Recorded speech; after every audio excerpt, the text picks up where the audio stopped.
धर्म जो है वो आदमी के लिए, ना कि आदमी धर्म के लिए है। तो धर्म की जो डेफिनेशन जिस तरीके से बताई गई, हम लोगों को पढ़ाई गई कि हम सब उस माहौल से निकले हुए लोग हैं। तो आज अभी रिलीजियस जो इंटेलेक्चुअल जो जुड़ा हुआ था बुद्धिज्म से, जो बुद्धिस्ट जो फिलोसफी है जिसको वो मानते हैं, तो अब उसको भी समझ में आ रहा है कि बुद्धिज्म जो है केवल भारत का ही नहीं, दुनिया की बहुत बड़ी विरासत है, दुनिया की बहुत बड़ी धरोहर है। और बाबा साहब अम्बेडकर ने खुद कहा है कि जो लोग अपना इतिहास नहीं जानते वो अपने भविष्य का निर्माण नहीं कर सकते, और जो लोग इतिहास से सबक नहीं सीखते, इतिहास तो है सबक सिखाता है। तो ये दो बात इतनी इंपॉर्टेंट बातें हैं, अगर हमारे लोग इतना भी समझ जाए, एक तो इतिहास को जानना और दूसरा इतिहास से सबक सीखना। अगर इतिहास से अगर हम सबक सीख कर फिर भी आगे नहीं बढ़ रहे हैं और उसके बावजूद भी हम लोग भक्ति विलीन में लगे हुए हैं, तो कहीं ना कहीं हमने धर्म का जामा पहना दिया है। इसीलिए आज ये नौबत आई है कि वो लोग इस पर अपना नियंत्रण किए हुए हैं, जिसकी वजह से सारा का सारा वो कब्जा करने में वो सफल हो गए। और अभी 9 अप्रैल को जिस मुद्दे को हम उठाने जा रहे हैं, खासतौर से क्योंकि सरकार उनकी है, व्यवस्था उनकी है, तो ये मुद्दा भी हम लोगों ने ऐड किया है ताकि इस मुद्दे पर लोगों जो है नजदीकी थाने में जाके अपनी गिरफ्तारी दें, ताकि लोगों को ये मालूम हो कि आंदोलन कोई केवल बौद्धों का आंदोलन नहीं, कि हर उस व्यक्ति का आंदोलन है जिसके लिए इस बौद्ध धरोहर को बचाना जरूरी है। साथियों नमस्कार। इस वक्त हमारे साथ नवीन कुमार जी हैं और सर का सबसे पहले बहुत बहुत स्वागत करते हैं सर। जी धन्यवाद सर। सर इस समय देश भर में बिहार में जो बोध गया प्लेस है, महाबोधि महाविहार का जो आंदोलन है, बड़े बड़े पैमाने पे देखने को मिल रहा है। देश भर में एक उग्र आंदोलन बन चुका है। जिस तरह देखने को जी मिला महाबोधि महाविहार में, जिस तरह पाखंडवाद का सिलसिला जारी है, वहां पर जो पंडित पुजारी है वहां पर पिंडदान करवाने का काम कर रहे हैं, और जो बुद्ध की मूर्तियां हैं उनको बताया जा रहा है 5 पांडवों का बताया जा रहा है। तो किस तरह देखते हैं ये षड्यंत्र सर आप? ये षड्यंत्र कोई नया षड्यंत्र नहीं है, और ये षड्यंत्र तथाकथित आजादी से पहले का षड्यंत्र उनका चल रहा है। अब जैसे जैसे समाज में कहीं ना कहीं सोशल अवेयर जो आ रहा है, उससे कहीं ना कहीं ये सारा डिस्क्लोज हुआ है, बहुत बड़े पैमाने पर इसका खुलासा हुआ है। और लोग इसका बहुत बड़े स्तर पे, अब जो लोग इंटेलेक्चुअल लोग हैं, खास तौर से एक वो सोशल इंटेलेक्चुअल होते हैं और एक रिलीजियस इंटेलेक्चुअल होते हैं। तो जो सोशल इंटेलेक्चुअल है वो तो अपना काम कहीं ना कहीं उस भूमिका में हम ही लोग ये काम कर रहे थे पहले से ही। लेकिन अब जो रिलीजियस इंटेलेक्चुअल है उस चीज की बारीकी को समझ रहा है, क्योंकि रिलीजियस इंटेलेक्चुअल के आंखों पर सबसे ज्यादा अब तक जो देखा, क्योंकि 1956 में डॉक्टर बाबा साहब अम्बेडकर जी ने जब धम्म दीक्षा दी नागपुर में लाखों लोगों के उपस्थिति में, तो उस समय पर बाबा साहब ने भी कई जगह कहा, कई बार कहा कि धर्म जो है वो आदमी के लिए, ना कि आदमी धर्म के लिए है। तो धर्म की जो डेफिनेशन जिस तरीके से बताई गई, हम लोगों को पढ़ाई गई कि हम सब उस माहौल से निकले हुए लोग हैं।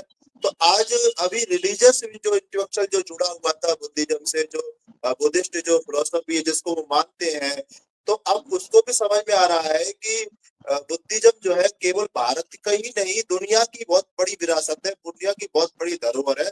और इस पर अनियंत्रित नियंत्रण, जैसे कि माननीय बावन मिश्रा साहब हमें हमेशा कैडर में बताते हैं विषय के माध्यम से, कार्यक्रमों के माध्यम से, और उस चीज को हम लोग समझ भी रहे हैं कि अनियंत्रित नियंत्रण जैसे उन्होंने व्यवस्था के पर कर रखा है, वैसे ही उन्होंने रिलीजियस पे भी कंट्रोल अपना कर रखा है।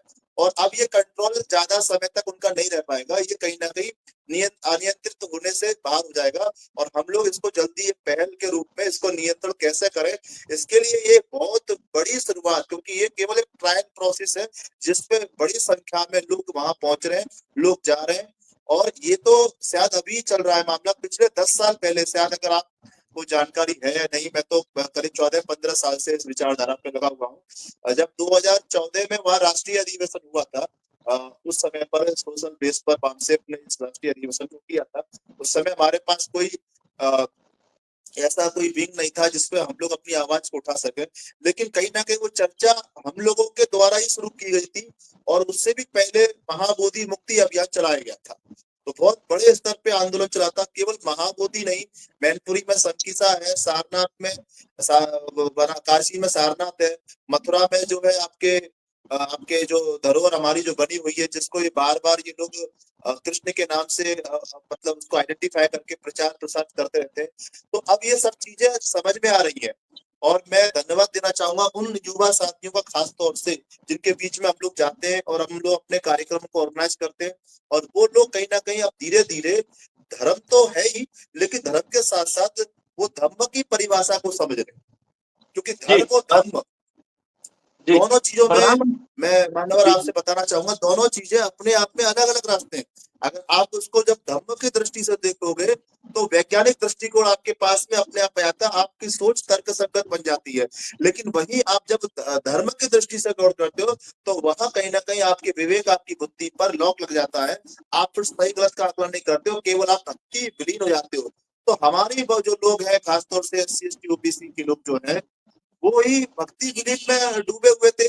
और उसका जीता जागता उदाहरण है कि वो चीजें नहीं समझ पा रहे थे, जिसकी वजह से केवल कैंडल जलाना, अगरबत्ती जलाना और बस पंचशील लेना, वंदना करना, यही तक अब तक चल रहा था। और क्योंकि हम लोगों ने जब साकेत बचाओ अभियान आंदोलन चलाया था लॉकडाउन की स्थिति में, तो उस समय हम लोगों को तो लॉक कर दिया था, हम लोग घरों से नहीं रहे, लेकिन फिर भी हम लोगों ने काली फीत बांधी और कई सारे हम लोगों ने आंदोलन किए थे, घर में बैठ के हमने लोगों को संदेश दिए थे ताकि लोगों को ये मालूम हो कि साकेत कोई और नहीं, हमारी मुख्य विरासत है। और उस मुख्य विरासत को लॉकडाउन की आड़ में इन्होंने जो एक नाम दिया था कि आपदा में ही अवसर, आपको मालूम होगा आपदा ही में अवसर, ऐसा इन्होंने मतलब प्रचारित किया। तो उस आपदा का इन्होंने फायदा उठाया और जितने भी वहां अवशेष प्राप्त हुए आपके, चाहे वो धम्म चक्र हो, चाहे शिलालेख हो, चाहे बुद्ध की खंडित प्रतिमाएं हो, कुछ खंडित प्रतिमाएं तो मिली मिली, कुछ खंडित की गई है, ऐसा भी जानकारी हमको वहां के लोकल लोगों से मालूम हुआ, हमारे कार्यकर्ताओं से मालूम हुआ। तो कहीं ना कहीं ये जानकारी जब तक हमारे लोगों को नहीं मिलेगी तब तक हम अपनी विरासत को नहीं बचा सकते। विरासत के रेफरेंस में मैं एक बात और कहना चाहूंगा, आपका समय लेना चाहूंगा। बाबा साहब अम्बेडकर ने खुद कहा है कि जो लोग अपना इतिहास नहीं जानते वो अपने भविष्य का निर्माण नहीं कर सकते, और जो लोग इतिहास से सबक नहीं सीखते इतिहास उन्हें सबक सिखाता है। तो ये दो बात इतनी इंपॉर्टेंट बातें हैं, अगर हमारे लोग इतना भी समझ जाए तो इतिहास को जानना और दूसरा इतिहास से सबक सीखना। अगर इतिहास से अगर हम सबक सीख कर फिर भी आगे नहीं बढ़ रहे हैं और उसके बावजूद भी हम लोग भक्ति विलीन में लगे हुए हैं, तो कहीं ना कहीं हमने धर्म को धर्म का जामा पहना दिया है। इसीलिए आज ये नौबत आई है कि वो लोग इस पर अपना नियंत्रण किए हुए, जिसकी वजह से सारा का सारा वो कब्जा करने में वो सफल हो गए। लेकिन अगर अगर कब्जा करने में वो सफल हुए और 1949 के तहत जो एक्ट बना था, अगर इसको नाबूद करवाना है, खत्म करवाना है, तो ये बहुत बड़ी अंतर्राष्ट्रीय पहल बननी चाहिए। और इसके लिए आज 8 तारीख को कई जगह ज्ञापन भी दिए गए, उसके पहले कई जगह धरना भी किया, कहीं बड़े स्ट्रेंथ में, कहीं कम स्ट्रेंथ में, लेकिन इसका कहीं ना कहीं बहुत बड़े पैमाने पे इसको इश्यू बनाया जाना चाहिए। और अभी 9 अप्रैल को जिस मुद्दे को हम उठाने जा रहे हैं, खास तौर से क्योंकि सरकार उनकी है, व्यवस्था उनकी है, तो ये मुद्दा भी हम लोगों ने ऐड किया है ताकि इस मुद्दे पर लोगों जो है नजदीकी थाने में जाके अपनी गिरफ्तारी दें, ताकि लोगों को ये मालूम हो कि आंदोलन कोई केवल बौद्धों का आंदोलन नहीं, ये हर उस व्यक्ति का आंदोलन है जिसके लिए इस बौद्ध धरोहर को बचाना जरूरी है। मैं इतना ही बस कहना चाहूंगा। जी सर, अभी जिस तरह सोशल मीडिया पर बता रहे हैं सर, वामन मिश्रा ने तो ये भी कहा कि जैसे कि आप लोग बता रहे हैं कि जेल भरो आंदोलन और ज्ञापन की प्रक्रिया, अभी क्या भारत बंद में भी ये मुद्दे शामिल किए गए हैं जो उन्होंने हाँ, एक जी भारत बंद में ये मुद्दा शामिल रहेगा। और 9 अप्रैल को जो नजदीकी थानों में जिन जिन शहरों में जहाँ जिस कार्यकर्ता जहाँ जिस संख्या में जितना काम कर रहे हैं, क्योंकि हम अपने कार्यकर्ताओं को हर प्रयास कर रहे हैं कि उनको मोटिवेट किया जाए बड़े पैमाने पर। और उसके पहले भी हमने 2018 में भी जेल भरो आंदोलन किया, उसके बाद में भी हमने जेल भरो आंदोलन किया, और फिर पुनः हम दोबारा फिर से तीसरी चौथी बार फिर से जेल भरो आंदोलन, इस मुद्दे को भी उसमें इन्वॉल्व करके हम लोग जेल भरो आंदोलन हम लोग करने जा रहे हैं। ये मुद्दा जी इसमें बरकरार है। क्या संदेश जी, देंगे तमाम दर्शकों को, क्या मैसेज पहुंचाना चाहते हैं लास्ट में?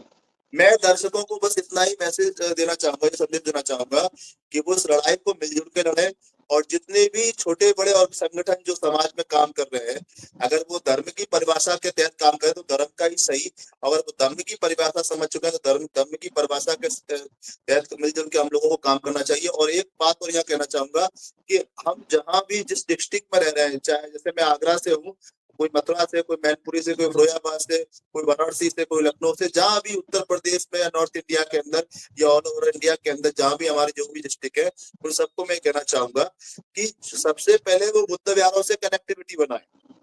मेन जरूरी है बुद्ध विहारों से कनेक्टिविटी बनाना, क्योंकि 70% बुद्ध विहारों से ही सारी चीजें चलती हैं। और अभी भी हमारे जो उपासक जो उपासिकाएं हैं, खासतौर से वहाँ भिक्खु या भिक्षुणी वहाँ रहते हैं, अगर वो, क्योंकि वो धर्म को धर्म में विलीन कर चुके हैं, धर्म को धर्म में विलीन कर चुके हैं, और वहाँ भक्ति भाव आज भी चल रहा है। क्योंकि हम जाते हैं अपना संडे का वक्त निकाल कर, हम कोशिश करते हैं कि हम हर रोज तो नहीं जा पाते, क्योंकि मैं खुद इसमें इन्वॉल्व रहता हूँ, लेकिन वहाँ केवल बुद्ध को वंदन करना, बुद्ध के आगे कैंडल अगरबत्ती, मैं उसी बात को फिर रिपीट कर रहा हूँ दोबारा से, वो सब करना। लेकिन जो एक्चुअल काम है बुद्ध विहारों पर, चर्चा, विचार गोष्ठी, कैडर, बुद्ध के इतिहास, बुद्ध की विरासत, बुद्ध के लेखे जोखे को जानकारी देना, ये सारा अगर वहां शुरुआत हो जाता है, तो हम केवल शांति के भरोसे नहीं, हम क्रांति के माध्यम से बुद्ध को समाज में स्थापित कर सकते हैं, और इससे हमारी विरासत को बचाया जा सकता है। ये केवल उन लोगों के लिए जो बुद्ध विहारों से जुड़े हुए हैं। अगर इसकी शुरुआत हम वहां से करें, तो इससे बहुत बड़ा आउटपुट हम लोगों को आने वाले जो आंदोलन हमारे होते हैं, उसमें हम लोगों को इसमें बहुत बड़ा सहयोग मिलेगा।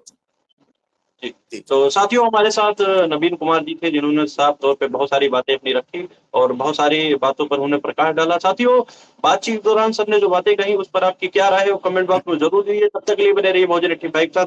धन्यवाद सर।